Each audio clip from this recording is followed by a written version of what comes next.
600-ന്റെ 35% എത്ര? 600-ന്റെ 35% കാണണം.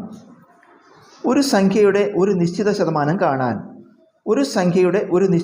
കാണാൻ ആ സംഖ്യയെ ആ ശതമാനം എന്ന സംഖ്യയുടെ ബൈ 100 ഇട്ട് ഗുണിക്കുക. ആ സംഖ്യയുടെ കൂടെ ശതമാനം ഉണ്ടല്ലോ, ആ ശതമാനത്തിൻ്റെ സംഖ്യ എഴുതിയിട്ട് ബൈ 100 ഇടുക. അതായത് ശതമാനം പറഞ്ഞാൽ ബൈ 100 ആണ്. അപ്പോൾ നമ്മൾ ആദ്യം സംഖ്യ എഴുതി 600 ഇൻറ്റു ൻ്റെ എന്ന് പറയുമ്പോൾ ഇൻറ്റു ഇടുക. 600 ഇൻറ്റു 35%. അപ്പോൾ 35/100. 600 ഇൻറ്റു 35/100.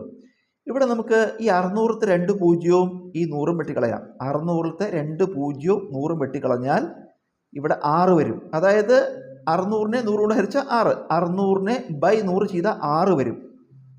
അപ്പോൾ ഇവിടെ 6 ഉണ്ട്, പിന്നെ ഇൻറ്റു 35 ഉണ്ട്. 6 ഇൻറ്റു 35. ഈ 6 35 ഗുണിക്കുമ്പോൾ നമുക്ക് 6 5 30 ശിഷ്ടം 3, 6 3 18 3 21, 210 എന്ന്. അംശം എന്ത് വന്നു?